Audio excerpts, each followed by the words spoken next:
Hello दोस्तों, नमस्कार। स्वागत है आपका सक्सेस इन हिंदी अकेडमी।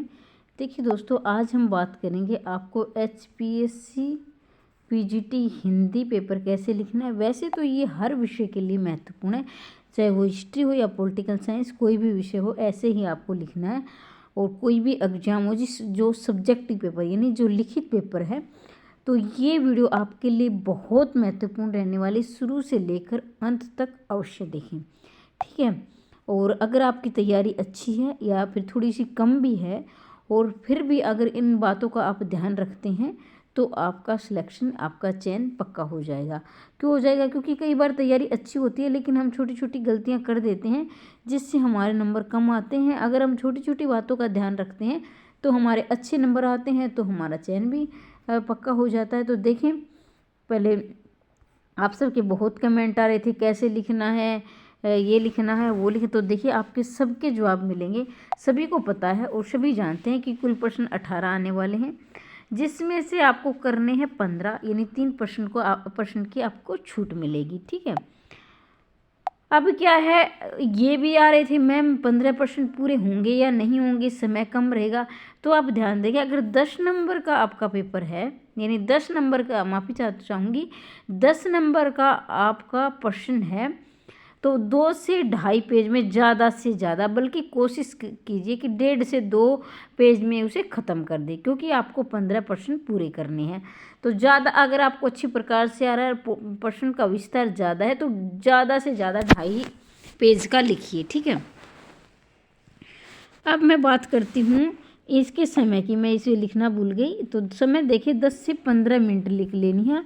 10 से 15 मिनट, 15 मिनट से आपको ज़्यादा किसी भी प्रश्न में नहीं लेना है। हो सकता है कि आपके जो अंतिम प्रश्न आप करें वो आपको कम आ रहे हैं, तो उसमें आप 8 या 7 मिनट ले रहे हैं, तो आप कोशिश करें कि आपका प्रश्न, जो आपका पेपर है, वो 5 मिनट कम से कम पहले आप पेपर को पूरा कर दें। कम से कम 5 मिनट, 10 मिनट भी हो सकते हैं, क्योंकि आपको देखना है कहीं आपने नंबर नहीं डाला हो सकता है कि आप नंबर डालना भूल गए हो, तो वहाँ आपको नंबर नहीं मिले। तो इस बात को आपको आपकी खुद की पुस्तिका आपको अंतिम समय में जांचनी भी है, ठीक है।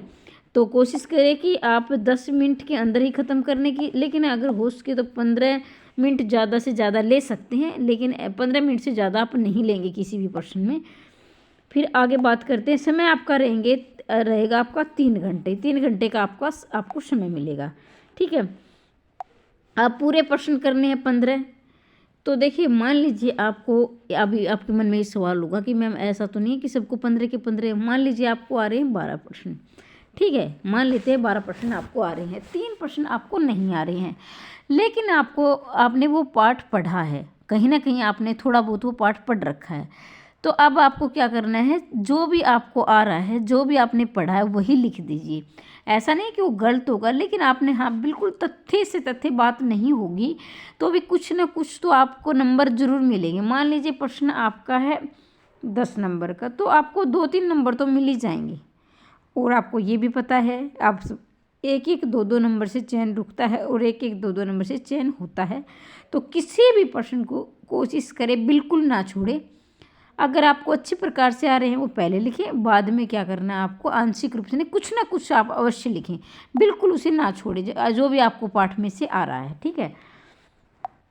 प्रश्न लिखते समय तथ्य से तथ्य की बात करें। मतलब कि ये बात है कि आप ये नहीं कि आप शुरू कर दिया आपने, कहीं ये नहीं पता कि कहाँ से शुरू किया, कहाँ से अंत। मतलब जो पूछा गया है उतना ही लिखें, अनावश्यक लेखन से बचें, क्योंकि आप अनावश्यक लेखन करेंगे तो आपका समय भी खराब होगा। और जो चेक करने वाला है, आजकल जो टीचर हैं, जो एग्जामिनर, वो ऐसे नहीं हो कि भी पहले की तरह कि इतने पेज ले, ज़्यादा लिख रखा तो ज़्यादा नंबर में, ऐसा नहीं है।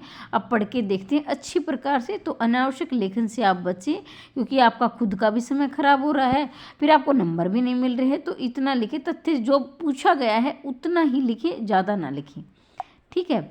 अब आगे बढ़ते हैं। हर प्रश्न में 1 या 2, मतलब 1 या 2 लाइन की जितनी खाली जगह होनी चाहिए। देखिए, मान लीजिए ये प्रश्न, यहाँ आपका प्रश्न नंबर 1 यहाँ ख़त्म हो रहा है, अब यहीं आप शुरू कर रहे हो, तो ये भी नहीं पता चलेगा कहाँ से शुरू हुआ, कहाँ से ख़त्म हुआ।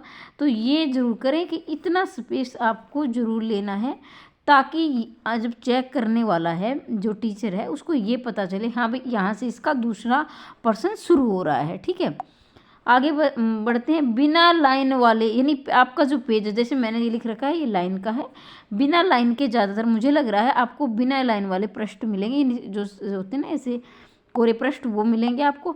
तो उसका आप पहले से लिखने का अभ्यास करें।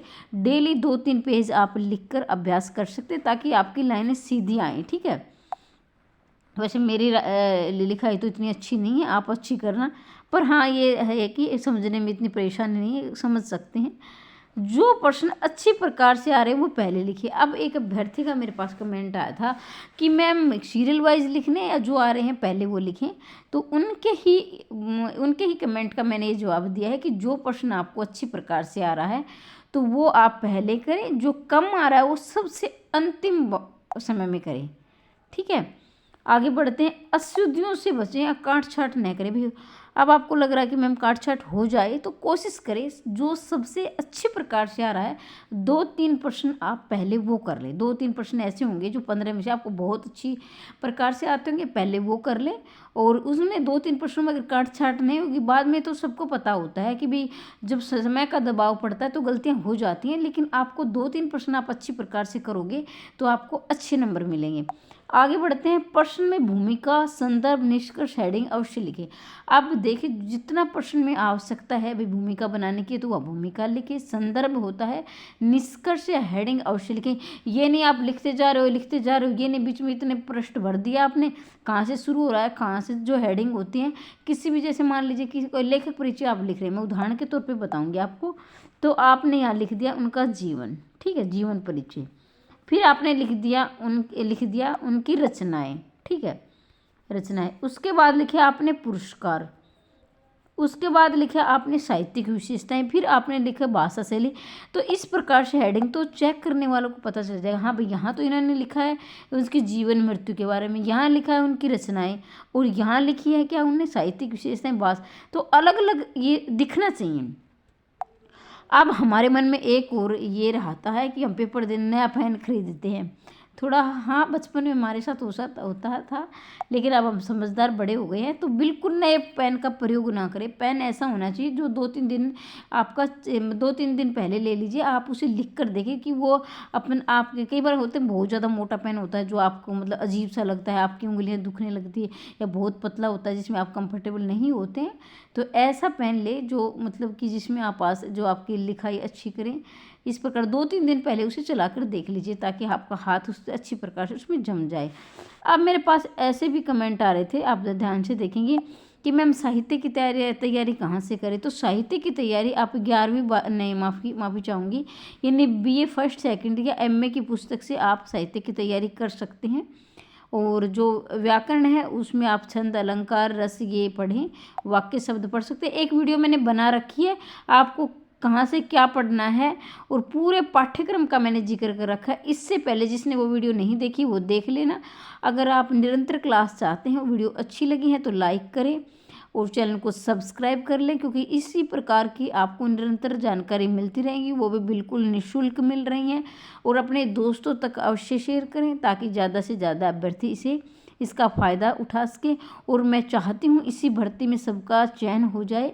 आपके उज्जवल भविष्य की मैं कामना करती हूँ। हमेशा हंसते रहिए, मुस्कुराते रहिए, दिन दोगुनी रात चौगुनी उन्नति करते रहिए। मिलते हैं अगली वीडियो में, तब तक के लिए जय हिंद, जय भारत।